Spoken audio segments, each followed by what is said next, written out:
Today's episode of Word for Word contains coarse language and listener discretion is advised. Across Australia, on the Community Radio Network to over 70 community radio stations around the nation. This is Word for Word, coming to you from Australia's first gay and lesbian radio station, Melbourne's Joy 94.9.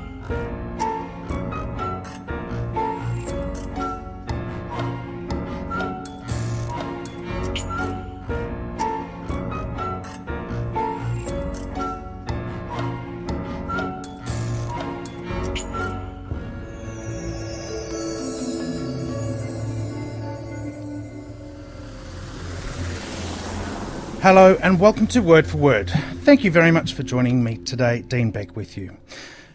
Now recently in Australian society we've seen certain political parties decide to shut down conversation.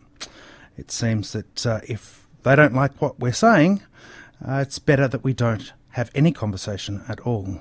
This is a strange world that we have emerged in, and it is one that Peter Boghossian has found himself buried in for the last month. He's been touring the country as part of an invitation on by the Australian Society of Rationalists, and he is also a speaker with the Richard Dawkins Foundation for Reason and Science. Dr. Peter Boghossian, thank you very much for joining us on Word for Word. Great, thanks for having me. You can call me Peter. Peter, you would have seen unfold in the last few weeks the concept that political parties are influencing our national broadcaster and deciding to shut down certain conversations. Yeah, it's been very interesting as an outsider to witness that. You're talking about the Q&A? Yeah. Yeah, that was interesting. What's your take on that, briefly? I think the more that we can shine a light on whatever voice that is disconnecting with our own ideology means that we can either point at it and laugh at it or make it right or wrong, or we can at least engage in the conversation. Doesn't that seem incredibly obvious? I mean, it's why I do what I do, is to have a conversation. Yeah, and if somebody doesn't voice an opinion, that doesn't mean that opinion magically goes away. No. So wouldn't it be better for people to hear what other people actually believe? And who better than the people who believe those things? And at least in a reasoned conversation where you can argue a point that is counter to whatever they're saying, exactly, you get somewhere. Yeah, and it's interesting in the United States, for example, there have been, and many on the left and the LGBT community have been outraged.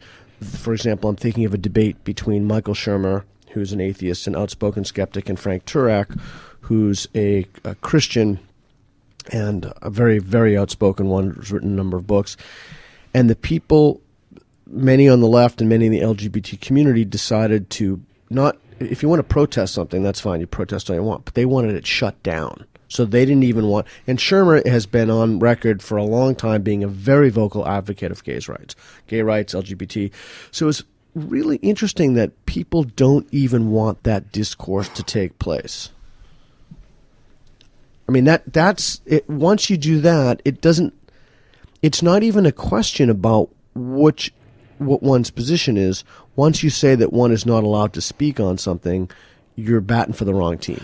I don't understand a world where we all think the same. I mean, if that's the ultimate way it sort of factors out, by shutting down all the things that we don't agree with, we're going to end up all thinking the same. And one of the struggles that I've had on this station is bringing voices that are reasoned, that are anti-equal marriage or anti-gay marriage. Because I think from this community's perspective, we need to hear those reasoned voices, not the religious excuse, but reasons like the queer ideology and those voices that are against it for whatever reason. But, you know, in a gay radio station, it's very hard to bring that forward. Yeah, I'm gonna throw you a little curveball, if I may. Sure. So one of the things I just realized this a couple of weeks ago, many people who come to my talks are Christians and many Muslims, and they obviously have different opinions, and that's fantastic. And I had a gentleman a while ago who was a staunch defender of Islam. And it was very interesting to me. I started thinking to myself, wow, like, why is, and this is, I'm going to relate this back to the conversation of shutting down the discourse about LGBT. Why is it that so many Muslims who come to my events are not really the best defenders of their faith? Like, I couldn't really, because I've been wondering that for a long time, and then it just hit me. It's because many Islamic countries have blasphemy laws. And when you have blasphemy laws, not only are you not allowed to question or challenge, but those questions or challenges can't be answered. And Christians have an extensive history. It's called apologetics, of defending their faith. It comes from 1 Peter 3:15. And so the consequence of that is people never develop those lines of thinking, those counter arguments. That if you say I'm offended, that just shuts down the discourse instantly. And I would suggest to all those people who want to shut down discourse, saying that gays shouldn't be allowed to adopt or shouldn't be allowed to marry, if you're successful in that, all you will have left is ideology. You won't have arguments, because you'll have shut yourself off from the ability to develop discerning mechanisms for how to adjudicate competing claims. Sound a little academic at the end there, I'm sorry. But the basic idea is that you wouldn't have, you couldn't, it wouldn't be impossible. You'd just think you're right, you'd feel it very strongly, and if another argument came in, you wouldn't have the capacity to answer that because your first go-to is I'm offended. So it shuts down a thoughtful, self-examined life. I've had a little listen to some of your talks, and it's lovely to hear you bring it right back to basics. Things like clarity in communication, authenticity in action, and then when you factor that out and you look at religious leaders and you look at the Catholic Church and you look at how countries like Ireland have been devastated by what has unfolded with child abuse, and our own country also is going through the same process with the Royal Commission into child abuse. And those are horrific, particularly in Ireland, where they took deaf children and basically raped them over and over again, children who couldn't communicate, and they were entrusted with them, and there was an institutionalized breach of the most egregious mass graves of that's children, right. That's right. And in the back of churches and things. I mean, horrendous stuff. And it breaks my heart for the old Irish grandmas who have devoted their life to the church for all the right reasons, and their entire structure has been just pulled from underneath them, and they can't turn up on a Sunday anymore to mass, and you then see equal marriage just sort of flow through quite neatly and nicely. It is interesting though that the men, and these are not isolated instances. This is a systematized history, and it's not child abuse; it's child rape. So we should call it what it is. This is an institutionalized, historical, unprecedented. I don't think you could find me any group that has these absolutely egregious this history of child rape. The very same people who are the child rapists and move children from parish to parish are against homosexual rights. So I guess my question to you is, how can someone get on the pulpit with all of that and act with any form of authenticity? I don't think they can. I think that the church has no moral authority whatsoever. If anything, they have breached the trust so many times historically. I mean, I guess you could have a conversation which is worse, to rape a child or to move a priest around from parish to parish to allow that person to continue more rapes. I don't think there's any. I think it's insincere, and I think that that those people who are guilty of that, I think they should be. Look, think about it like this. What radio station is this? Joy. So imagine if who's the boss of Joy Radio? Well, it's a community-owned station, so there's... Okay. But we have a general manager and we have a president. Yeah. So let's say that the general manager of Joy Radio found out that there were some child rapes going on here. And instead of calling the authorities, he said, you know what, I'm going to conduct an independent investigation. I'm going to hire some external people who are going to come in, and then I'm going to think about what we're going to do about that. Could you fathom that? And then we're going to ring the Geelong radio station, see if you can move over to them. You know. Yeah, then we're going to send them to another job. I mean, that's utterly inconceivable. Yeah, it is. So what? So just because somebody wears a funny costume or something, they get to do... I mean, the whole thing is so outside the bounds of civilized society. But how is it that we have managed to evolve to such an extent where we then say our law doesn't apply to them? Like... They have their own legal structure. Yeah. And our police don't just pull the church apart. I mean, I can't fathom why, considering what has come forward in this country alone, why every church isn't shut down and every file gone through, and there aren't swarms of people doing it.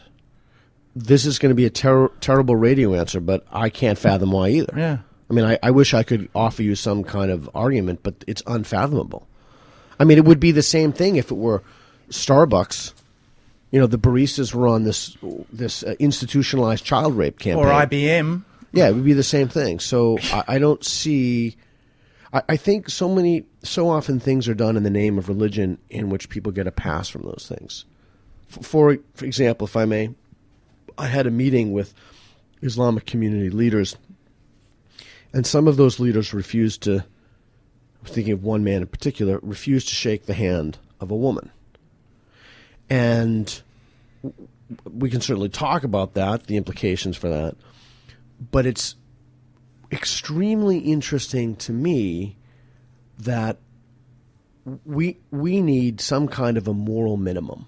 We need some kind of basic human decency that we extend to other people, regardless of their race, gender, sexual orientation, any immutable characteristic that they happen to possess, or even in some cases, you know, exogenous characteristics.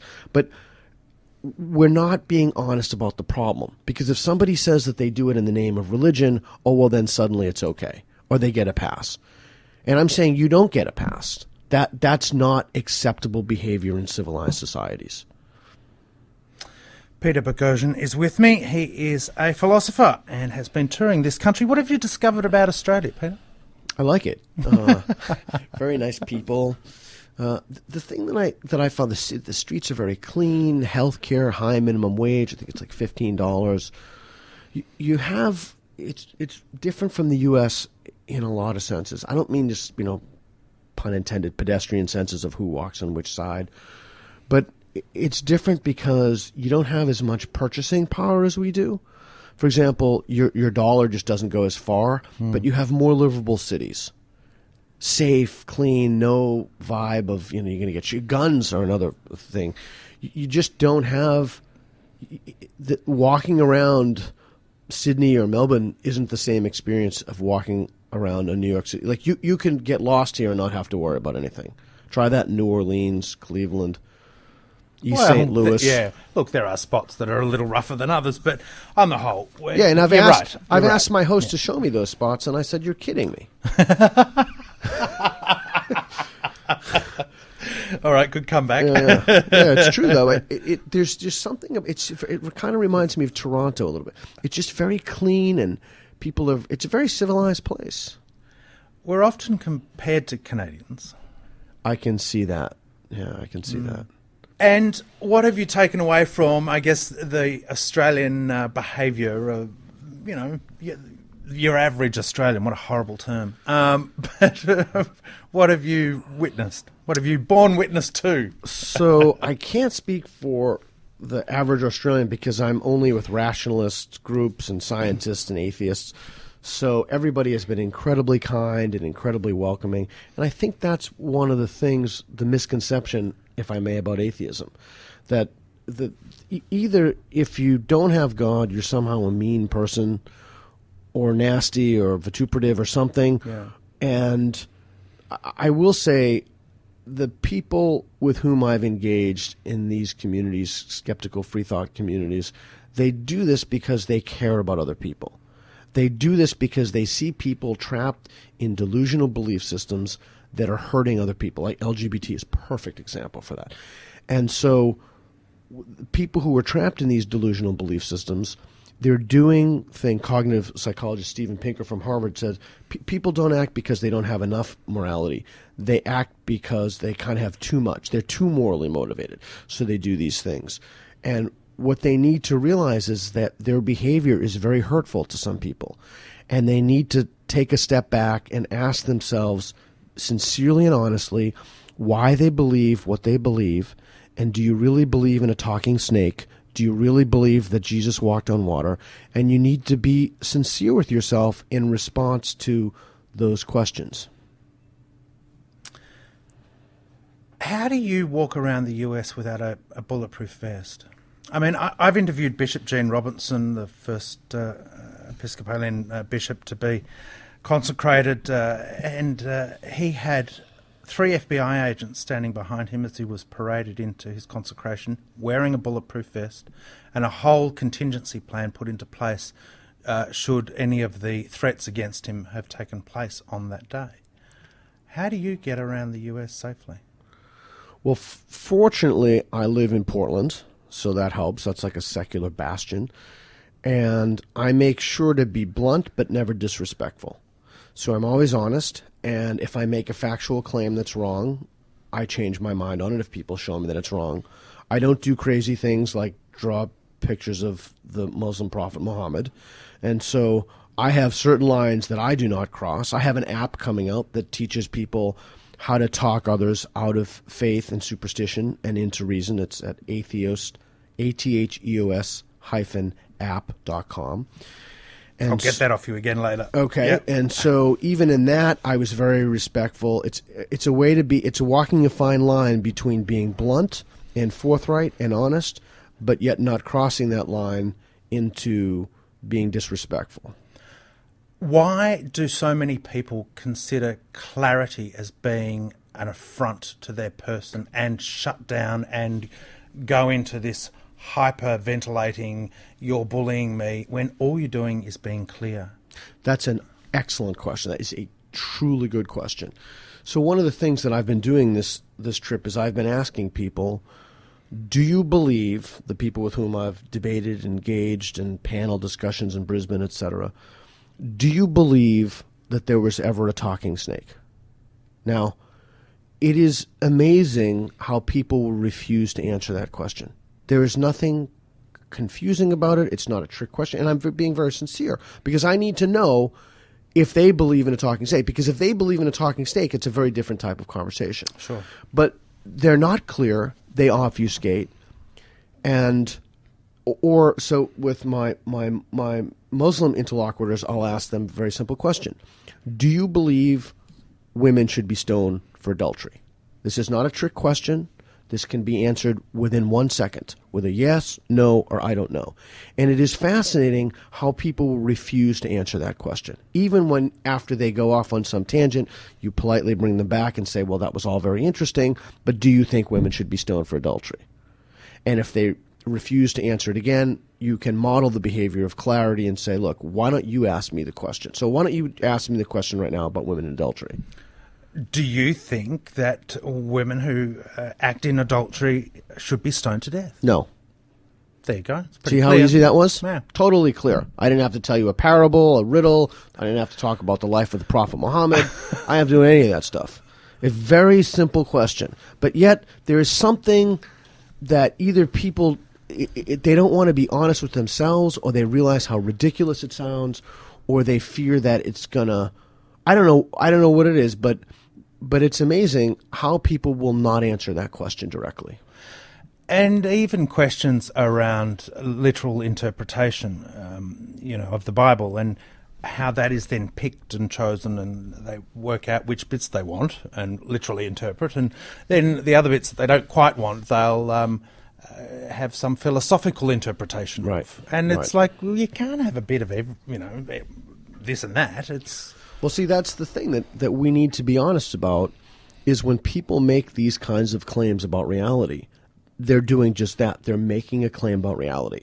So, was there a snake that talked? Now, if they say no to that, well, that's good, because then we can have a conversation. We can talk about public policy, et cetera, et cetera. Now, once you ask that, then you have to figure out what other superstitions they believe. Do you believe a man walked on water? A man named Jesus walked on across the face of water unaided by technology. Many Christians, maybe even most Christians, it depends, will say yes to that. So, or they'll obfuscate. But it's funny if you say, for example, do you believe there was a man named Jesus who rose from the dead, etc.? People are much more likely to say yes to that question. That's like a core Christian belief. But if people aren't clear and obfuscate, it's very difficult to have that conversation. It's very easy to have a conversation when you ask someone, do you believe that women should be stoned for adultery? If they say yes, no, or I don't know. But anything else, it's almost impossible to have that conversation. It's been a wonderful way to control society, hasn't it? Religion. It's been the ultimate guilt complex, the ultimate, if you don't agree with me, then you've got to agree with God, and if you don't agree with him, then you live in fear of going to hell, and so therefore Right. you've got to come this way, and So you've got to believe then in hell. I've never asked you this. You're a gay man. I am indeed. Okay. I am a straight man. Now, hopefully you can appreciate hopefully your listeners will appreciate this. I have been asked on multiple occasions, I have actually been asked by people, by Christians, is the reason you're an atheist because you want to give yourself an excuse to have gay sex? Because all gay men are atheists? I think... I'm not quite sure what the logic is. It's a fascinating thing. It's a fascinating thing to ask somebody. Like it is. I mean, let that detonate for a second. Really let that percolate down, and then think about it. Is the reason you're an atheist because you want an excuse to sleep with other men? I mean there's so much wrong with that it's almost difficult to break it down and analyze what the problem with that is. But almost invariably, the one of the first things I think about is like, I wouldn't even think about that. No. And I don't even think about gay sex for 1 second a year. Like, I am very heterosexual, but it's fascinating that the people who do think about gay sex and who are raging about gay sex and we can talk about, I'd love to actually talk about those studies, almost invariably themselves are homosexuals. It's interesting, isn't it? You see these people, often in the States, they get discovered, come out, or forced out, but they are the most loud voices in the anti-gay realm. Thou doth protest too much. And they talk in detail about anal sex and all of that sort of stuff, and it's like, and then they morph that into bestiality and pedophilia, and it just goes off on a tangent. It's like, God, you've got this on your mind a lot. An awful lot, isn't it? An awful lot. So there have been some really interesting studies, and we can test this, and I would encourage your listeners, we can actually put this up on your page later if you... Yeah, sure. Yeah, I'd love to. There have been some really interesting studies. They've asked men, they've basically given them a scale about homophobia to test how homophobic they are. And then they've shown them different types of pornography. So they've shown them... lesbian pornography, gay pornography, and straight pornography. But there is a device in which you hook it up to your penis and you can test the enlargement. And they found a direct correlation between homophobia and erections when men watched homosexual pornography. In other words, the higher they scored on the homophobic scale, the more likely it was that they would be aroused when they watched homosexual pornography. Mm-hmm. That makes perfect sense. Mm-hmm. And again, that's a peer-reviewed study. It's out there. It's been duplicated. So I would encourage people to look at that literature. That I'm not plucking that out of the air. And it's why we see so many of these God-fearing, Christian-loving evangelicals who, are discovered in toilet blocks or... That's exactly correct. That's exactly correct. Instead of being more honest about it, Mormons have something that's fascinating. I've met many Mormons who, because of their faith, they're gay, decide to give up sexual acts, and boyfriends go. That is, just think about that. That is, wow. What damage to their lives religion has done, and what a virus that's hijacked them. Think about, and that's what many people of faith don't understand, is that we in the secularist, atheist, humanist, we don't want people to live lives based upon delusion, because that hurts them. That hurts their communities. That hurts other people. And we're not angry. I'm the least angry guy around. I'm having a blast. I'm concerned. I'm concerned that people have constructed views of reality that are almost definitely false and causing them to behave in ways that they think is in their self-interest, but is actually not. In the work that I've done in the ex-gay field and the stories that I've had told to me, I can't think of, other than perhaps childhood rape, but I can't think of anything more damaging in a lifelong sense than someone struggling with their sexuality and their faith, having to go through ex-gay methodology and ideology. That ex-gay theory that you can be cured of who and what you are, and that you can never be seen as whole in the eyes of God, that disconnect destroys people's minds, and it's why they throw themselves onto trains. So that's entirely religiously motivated. So those Mormons, I had an interesting thing as a student in my class once, and there was a lesbian woman in the class, and they were in a group, and there was a Mormon in the group, and I made the comment that the Mormon church funds a lot of these programs, et cetera, and this woman was having nothing of it. She filed a official grievance against me, and she wanted me to apologize. I absolutely would not apologize, because that's what the data is, and I showed her court cases, et cetera. So it's a fascinating notion that somebody should be cured. What would the reason? And I realize that in Russia, as a secular society, they have their beliefs, but overwhelmingly these ideas are religiously motivated, and that's a great example of when a root belief that you have is false.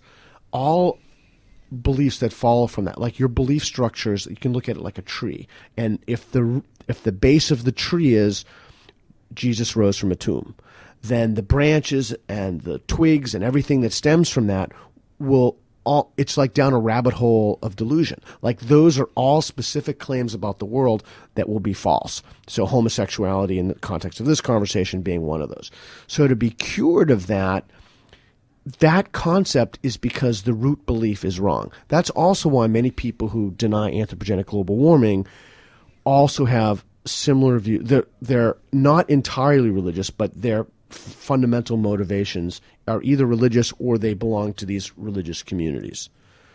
So that's the thing. It's like people. So if you're listening to this right now and you think there was a talking snake, or you think that the Earth was not caused by the Earth's warming is not anthropogenic, that is not caused by human beings, my guess is that you also believe a guy rose from a tomb. And here is my sincere advice to you. You need to sit down, or you don't accept the facts of evolution. That would be another thing of which we could speak. You mean creationism? Yeah, or intelligent design, it's kind of a way to sneak it into the schools. Sure. Yeah, your base belief that someone rose from a tomb is almost definitely false, and it's causing you to believe other things that are false. And those things that you believe are hurting other people. And you need to be sincere with yourself, and you need to really reflect on what you believe and why you believe it. Peter Boghossian is my guest. He is a philosopher. Tell me about the new rise of philosophy. I mean, it kind of maybe I'm just getting older and becoming more in tune with it, but it seemed to go away. But the rise of Richard Dawkins and others, and even yourself, has really come back into our focus. So the rise of philosophers in the last or sort of 10 atheism? years. The rise of atheists. Well, maybe it's Or that. secularists, the rise of the nuns.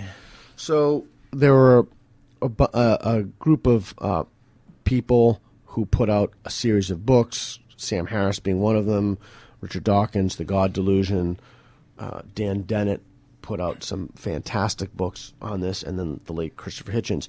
One of the things that did was that opened a window for us to have a more honest discussion and engage in more honest discourse with people about what it is that we believe and why we believe it. And hence the sort of new atheism. Yeah, and that conversation was a conversation that needed to take place. Unfortunately, it took place much later than it should have, but it took place. And one of the things that we're seeing is it's called the rise of the nuns in secular Western countries. Particularly English-speaking countries, people with no religious affiliation is increasing. That's the good news. There's bad news in that too, because more closed-off societies, particularly Islamic societies, are becoming more religious as well. And the rise of new atheism it wasn't just that there's no reason to believe in these things, but it was a turn towards a little more aggressive, a turn towards these ideas are delusions, and we need to start helping people to be more honest with themselves. There is always going to be that divide between atheists and those of a faith.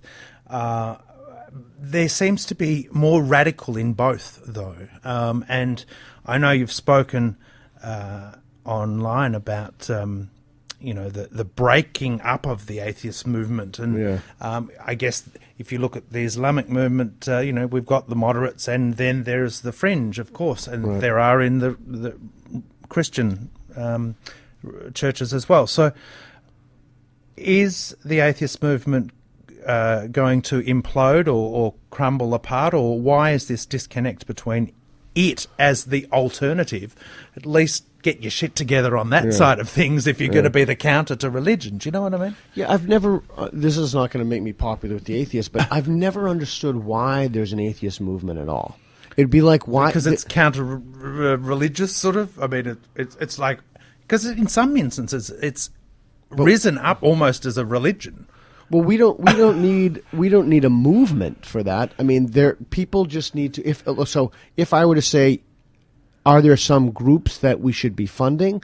I mean, no question about it. For example, here are two. The Freedom From Religion Foundation, run by Dan Barker, is fantastic because, and I don't know if you have an analog for that here in Australia, but it finds cases in which we have separation of church and state, and I know that you don't have that, but... Well, we do. You do, but it's different, especially under this current administration, Sure. and we can talk about Correct. that. And then the Richard Dawkins Foundation for Reason and Science does some fantastic work with evolutionary biology in the schools and teaching that, and the OUT campaign, et cetera, et cetera. But it's not clear to me why there has to be a movement per se. In fact, I think that the moment you start talking about movements, then you get caught up in ideology, you get caught up in all of the other negatives of any movement. You create a dogma, and then... Yeah, and there is no... That's a misunderstanding about atheism. There's no pope of atheism. There's no atheist... Just substitute atheism for non-stamp collector. So every time you hear the word atheist, just think non-stamp collector. You're a non-stamp collector. Do you collect stamps? I used to. Oh, well, okay. Well, then I guess you wouldn't be. You're a lapsed non-stamp collector. I am a non-stamp collector, but there's no dogma that comes attached to that. Yeah. There's no belief that comes attached to that. So it's just a misunderstanding of what atheism is. Then why is it so fractured? Oh, I think it's fractured. For the life of me, I can't understand why. But some people think that atheism should be coupled with other... Atheism itself is too negative, and it needs to be coupled with other values. Or has to be left-wing. Which is just nonsense. There is... I mean, again, a non-stamp collector doesn't have to hold... He can hold or she can hold any view on abortion or I know many right-wing atheists, not the majority, but I do know many.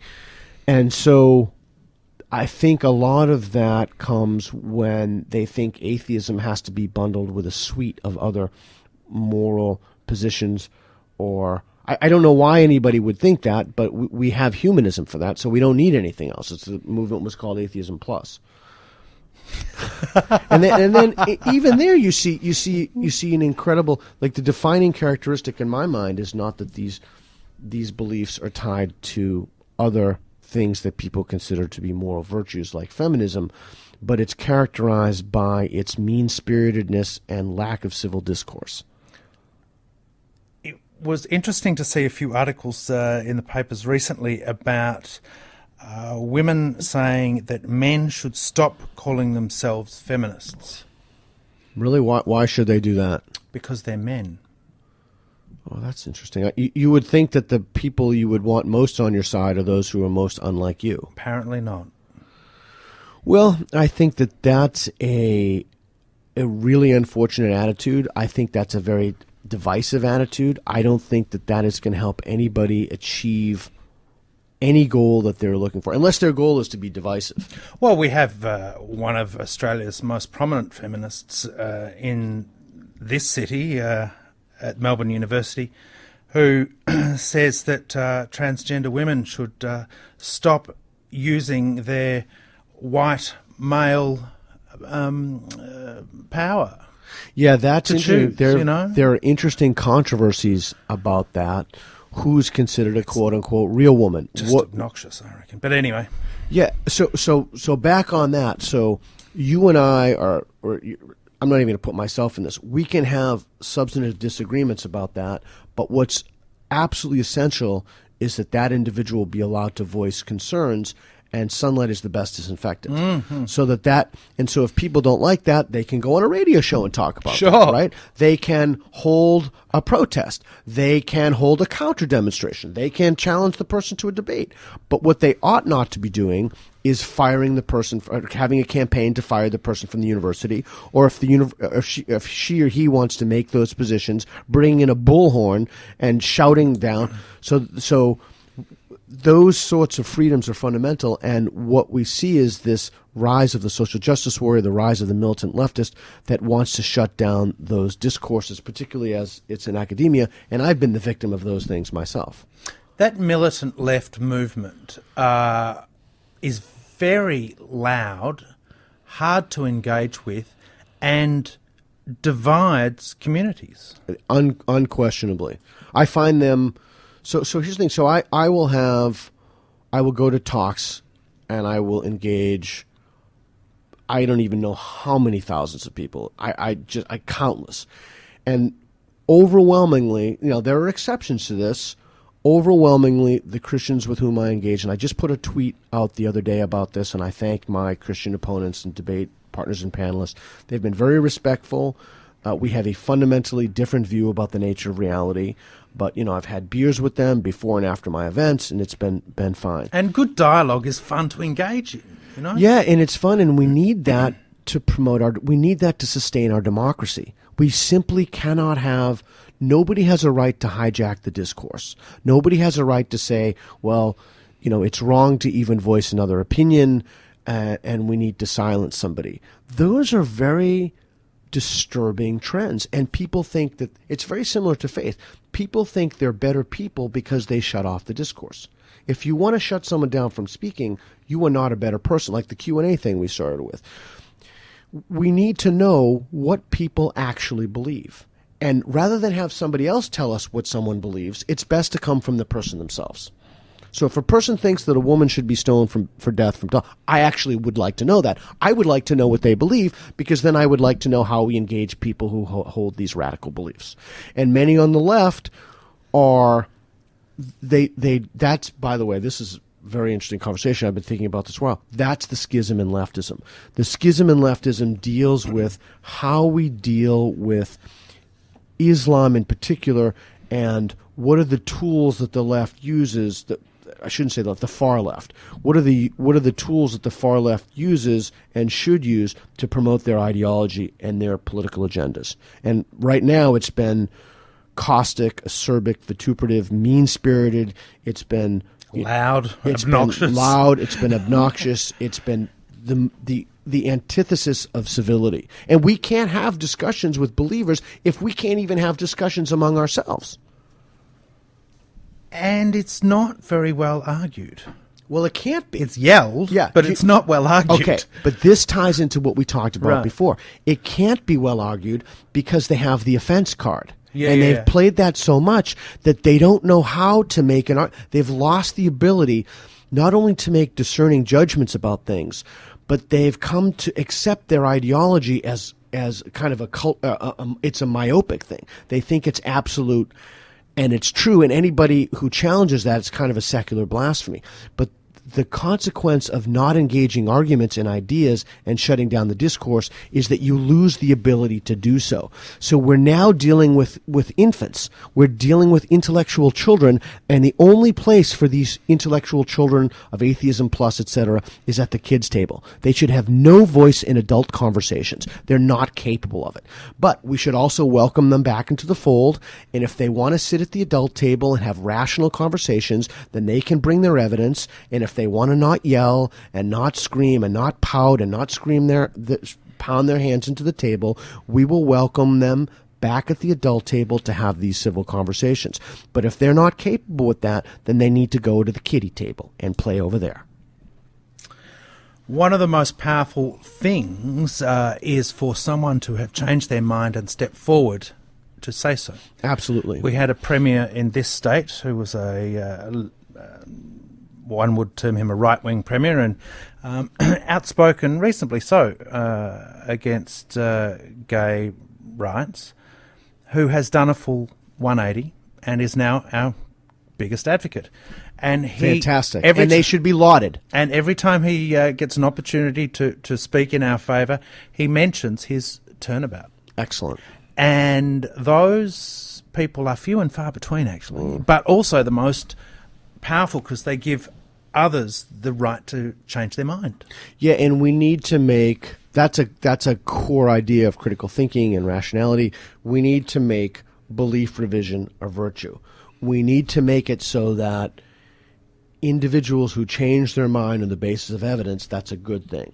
I've actually had people who have read my book say I was an atheist and I read your book and I talk about belief revision and openness, and they have become Christians as a result of having read my book.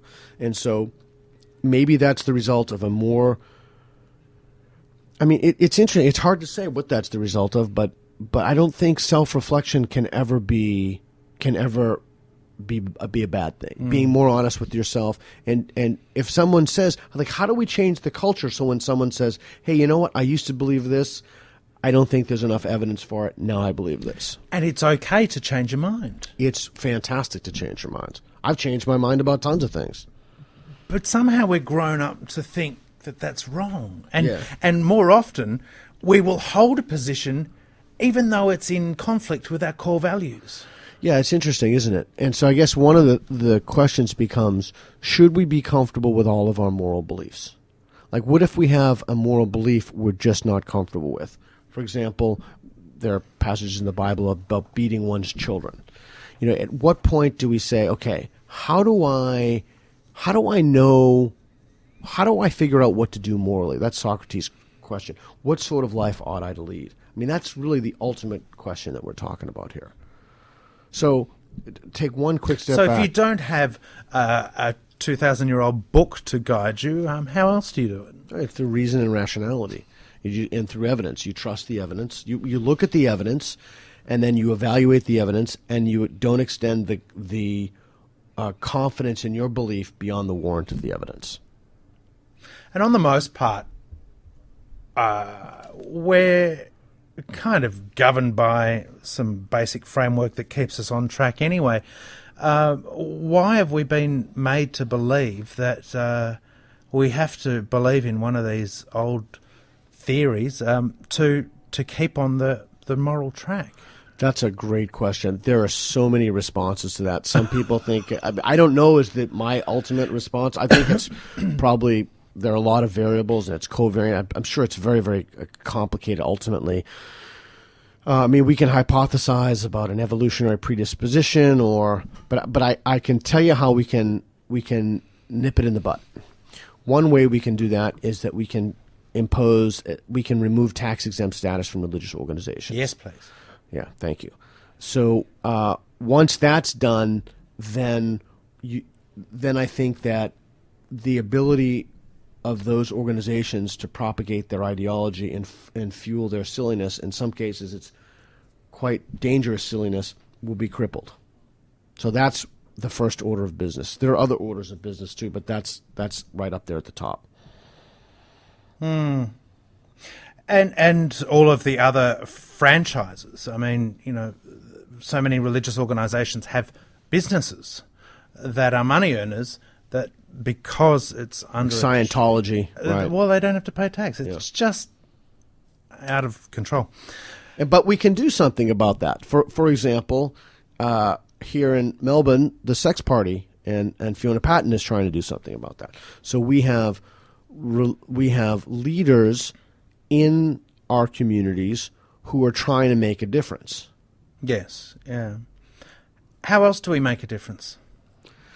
How else do we make a difference? Well, we make a difference when someone asks us our opinion by not obfuscating, by answering the question directly and clearly. And we make a difference by being sincere with ourselves. We make a difference by, one of the people I get along very well with are fundamentalists. I was on tour last year and sat next to a guy who owned a mega church. And I had a great conversation with him. And he said, at the end of the conversation, we were about to get off the plane. He said, this is in the Gulf Coast. He said, I think you're going to go to hell, right? And I said, yeah. And I think that was one of the reasons why I have respect for you. I don't respect your beliefs, but I respect you. And in no uncertain terms, I think you're suffering from very serious delusions. And he said, you know what? I know you do. And I said, so here we have an example of two guys who have radically different viewpoints. Didn't get into fisticuffs. We're not trying to blow each other up. We're not trying to shoot. We engage in a civil discourse, people. And that's one of the things that we always have to keep in mind. We have to keep in mind that if somebody has a very different view of reality than we do, that person is entitled to dignity and respect. Not that those ideas, but that we don't. When we can engage people productively, that's what my book is about, a manual for creating atheists. Yeah. We can engage people productively and be blunt and direct with them and be honest with them. And it's not about pity, because that's patronizing. It's not about pity. And it's not about getting them to change their mind. It's about them getting themselves. It's about facilitating their own process of belief revision. So I don't try to change anybody's mind about anything. I'm just asking people to be more honest and more sincere with themselves. And you don't have to articulate the results of your conclusions. But part of the problem is that we have been, and you mentioned the rise of new atheism, before that we were really held hostage to these cultural, to the rules of cultural discourse. Like we couldn't call people out on their delusions. But now that is changing. I can't say it's changed entirely, but now that's changed. So there are things that we can do, but it starts by being honest with ourselves. It starts by being sincere with other people, by answering questions directly. That's at an individual level. And then there are things that are broad, systematized, are institutional level. We're speaking with Dr. Peter Boghossian. He is a speaker with the Richard Dawkins Foundation for Reason and Science. He's been touring Australia as part of an invitation of the Rationalist Society of Australia. Peter, what's your vision for our world? I mean, we seem to be, for the last 50 years, on the brink of, one button and we're gone. I know. Are we heading in a good direction or otherwise? I don't know. I will tell you that I pass the line of concern to worry about our environmental problems. And I was just reading about China dumping in plastic in the oceans. I think we have some. I'm not an environmental scientist. I'm not a specialist in climate change, and I don't pretend to know things I don't know, so I'm not going to talk about that. I will say that from people who have studied this, we have some very serious issues that need to be addressed, and there's an urgency about those things. Our oceans, our atmosphere, global climate change. So, I don't know. My vision. I'd like to think that our first order of business is to see if we can address some of these immediate ecological problems. I will say, I have been astonished by your Prime Minister. And I don't want to come in here as an American and trash talk somebody else's Prime Minister. In this case, I have no problem doing that, though. I am simply flabbergasted. It's almost as if you could take any position that this guy has and flip it, and that would be the right thing to do. This whole thing about windmills is the most. I heard someone from his party. I mean, it is just flabbergasting to me. What on earth? I heard one of his people's party on the news last night saying that he was offended by windmills. Like, what the fuck? The guy is offended by windmills? Are you fucking kidding me? Like, I mean, I don't. That's like are you an atheist because you want to be gay? Like, where do you begin with that? But he does want to reinvest that money into other new things that haven't been invented yet. Well, that's very, very Pollyanna of him, I guess. I don't know. I don't know. I'm concerned.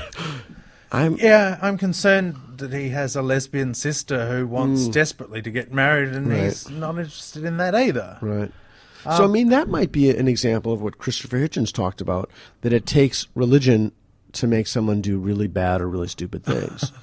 Like, my starting point is that he may be ignorant, he might even be stupid, but I don't think that he's like George Bush. I don't think these people are necessarily bad people. I think that they're, when he said, I just came across my Twitter feed today, so many different Republicans not only think, but have actually articulated the fact that God wants them to run for office. Well, that's good of him. That's fantastic. But I don't think that these people are bad people. I just think that they're delusional. I think that your Prime Minister is suffering some very serious delusions. I mean, look, he has a guy in his cabinet who's offended by windmills. Windmills!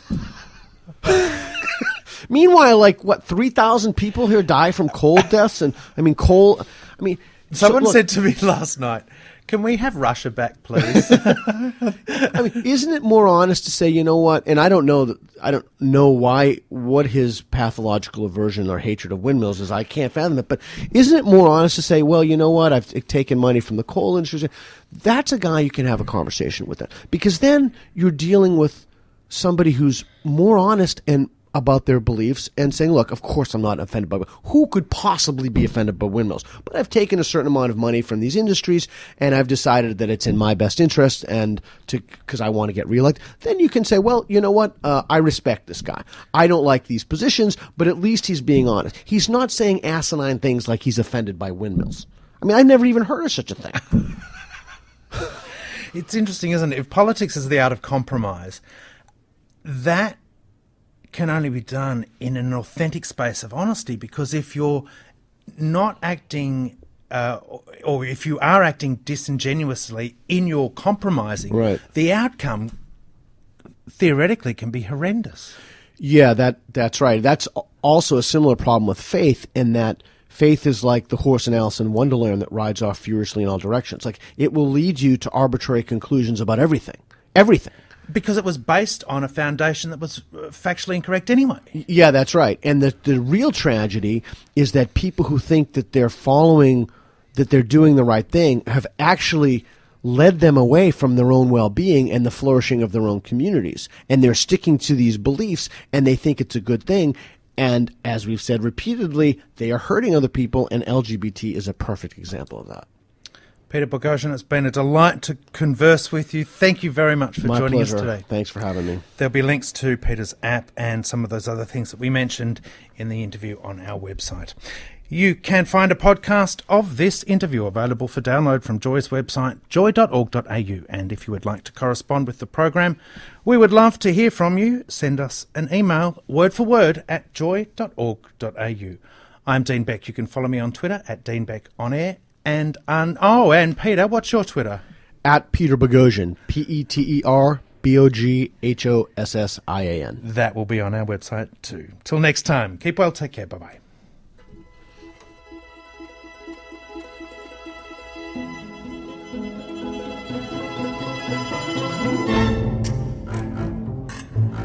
Word for Word is produced by Robert Briley and presented by Dean Beck from Australia's first gay and lesbian radio station, Melbourne's Joy 94.9. Word for Word is distributed nationally to over 70 radio stations in the Community Radio Network.